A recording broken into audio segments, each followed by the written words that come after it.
History remembers the headlines. We find the bylines. This is the unsung. Imagine the quiet desperation of a hospital ward in the 1950s. Thousands of women across the globe are losing their newborns to a mysterious condition.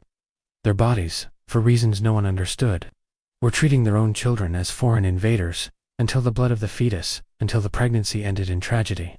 This was Rhesus disease, a silent biological war that claimed countless lives and left families shattered.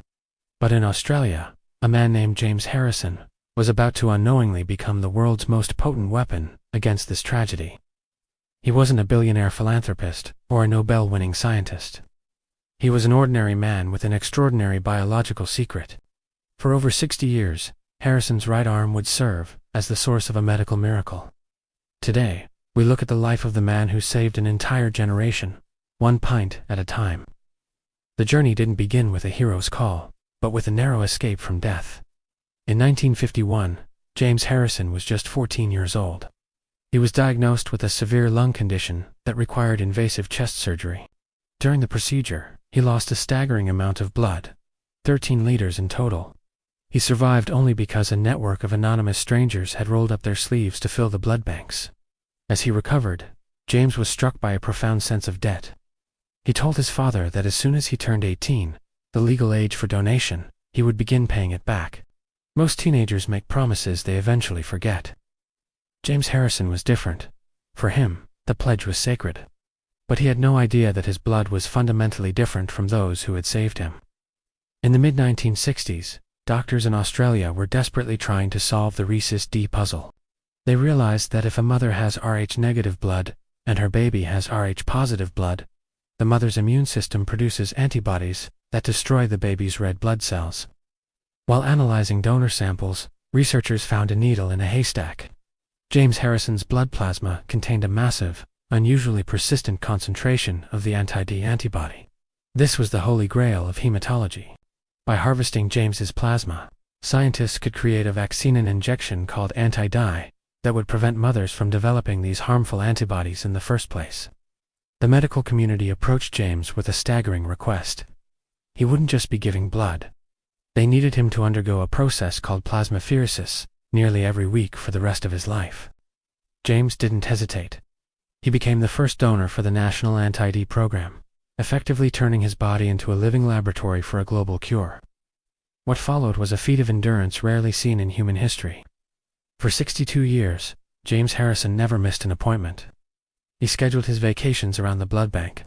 He traveled across the country, ensuring he was always near a donation center. Ironically, the man whose blood was a medical marvel had a lifelong, paralyzing fear of needles. For over 1,100 donations, he never once looked at his arm while the needle was being inserted. He would stare at the ceiling, or talk to the nurses, to distract himself from the phobia he overcame every single week. His commitment was tested by personal tragedy. When his wife, Barbara, passed away after 56 years of marriage, James was back at the clinic just days later. He said that continuing to give was his way of honoring her memory and the life they built together. He wasn't just donating plasma. He was donating his time, his comfort, and his grief to a cause larger than himself. On May 11, 2018, the era of the golden arm came to an end. At 81 years old, James Harrison reached the age limit for blood donation in Australia. His final visit to the Townsville Blood Donor Center was an international event. Nurses lined the halls. Parents brought the children whose lives he had saved in. Now grown adults with children of their own. The numbers are staggering. 1,173 donations. Every single batch of anti-D ever produced in Australia since 1967 contained his biological signature. It is estimated that 17% of all women in Australia require these injections. The final tally, 2.4 million babies, were born healthy because of James Harrison. James Harrison retired with the same humility he started with, famously stating, "It's the only talent I've got, is that I can be a donor." But as he left the clinic for the last time, he left behind a world that was fundamentally changed by his presence. He proves that the most profound shifts in human history aren't always made by kings or conquerors, but by the quiet, consistent service of the people we've never heard of. What do you think is the most remarkable part of James Harrison's 60-year mission? Could you face your greatest fear every week to save a stranger? Share your thoughts below. Comment hero if you find his story inspiring. Subscribe to the Unsung.